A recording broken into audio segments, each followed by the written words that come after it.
Fala galera, aqui é o Felipe e hoje eu vou ensinar pra vocês uma outra forma de usar uma palavra que vocês já conhecem, que é o have. Antes de começar o vídeo, eu quero pedir pra vocês se inscreverem aqui no canal se vocês ainda não são inscritos, deixarem o like de vocês aqui embaixo também, que ajuda muito com o nosso engajamento, e lembrando também que as redes sociais da Punkify, uma escola de inglês direto ao ponto, estão todas aqui na descrição. Bom, a gente já falou bastante sobre verbos aqui no canal, mas uma categoria de verbos que a gente ainda não abordou por aqui são os verbos modais. Os verbos modais são chamados dessa forma porque eles modalizam a relação de quem fala com a ação que está sendo descrita. Mas vou dar uns exemplos para vocês entenderem melhor. Se eu digo para vocês, por exemplo, eu como batatas. Eu como batatas é uma frase completamente neutra. Eu não estou de forma alguma dizendo qual é a minha relação com essa ação. Eu apenas estou descrevendo que eu faço isso. Agora, se eu falo para vocês, eu posso comer batatas, eu tô falando da minha permissão de comer batatas. Então eu já estabeleci uma relação aí de permissão com essa ação. Pode ser porque o meu médico liberou, enfim. Agora, se eu disser pra vocês, eu tenho que comer batatas, agora eu tô falando da minha obrigação de comer batatas. Então eu tenho uma relação de obrigação com essa ação. Pode ser porque meu médico me prescreveu por algum motivo, não é meu sonho. Meu médico insiste muito pra eu comer muita batata. Então entenderam qual que é a importância de um verbo modal? Ele vai dizer ali qual que é a minha relação com aquela ação que eu estou descrevendo. Nesse vídeo aqui eu vou focar em um verbo modal especificamente porque ele é bastante utilizado e bem útil da gente saber. A gente já viu em outros vídeos aqui, vocês provavelmente já escutaram também no estudo de inglês de vocês, o have enquanto unicamente um verbo, ou seja, no sentido de ter alguma coisa, né? Possuir alguma coisa. Mas o have também pode ser usado como um modal verb, ou seja, como um verbo modal. O have, especificamente, ele é o que a gente chama de um verbo modal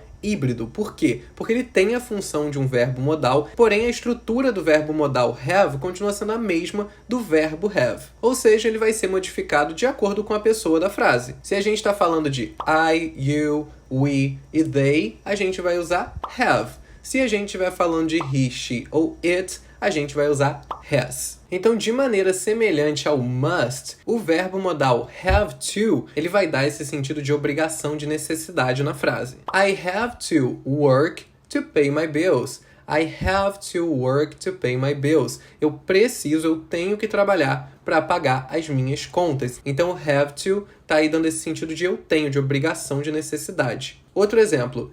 He has to study to pass the exam.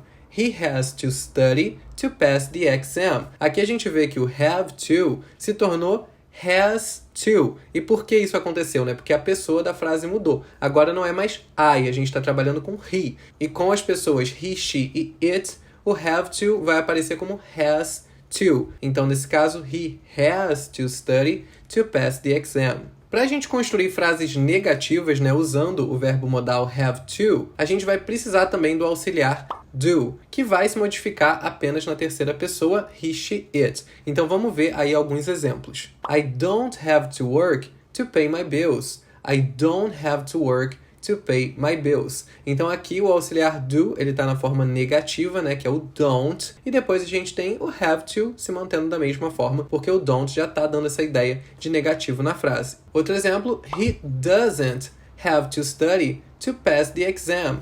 He doesn't have to study to pass the exam. Aqui a gente tem o doesn't concordando com a pessoa he da frase, né, já que com he, she ou it, ele vai aparecer como doesn't. E para a gente fazer frases interrogativas, da mesma maneira que acontece nas negativas, a gente vai precisar do auxiliar do. E ele também vai variar aí entre o do e o does, dependendo da pessoa da frase. Então vamos ver esses mesmos exemplos, só que agora na forma interrogativa. Do you have to work to pay your bills? Do you have to work to pay your bills? Você tem que trabalhar para pagar suas contas? Agora o outro exemplo. Does he have to study to pass the exam? Does he have to study to pass the exam? E aqui a gente tem o does por conta da pessoa he. Então deu pra ver que os verbos modais não são nada assustadores e bem tranquilos de entender. Se vocês querem vídeo sobre mais verbos modais, podem comentar aqui embaixo que eu vou preparar mais pra vocês. Mas antes de terminar o vídeo, já quero pedir pra vocês se inscreverem aqui no canal se vocês ainda não são inscritos. Deixarem o like de vocês aqui embaixo também. Lembrando que nossas redes sociais estão todas aqui na descrição. Então não esquece de seguir a gente por lá também. Eu vou ficando por aqui e até o próximo vídeo.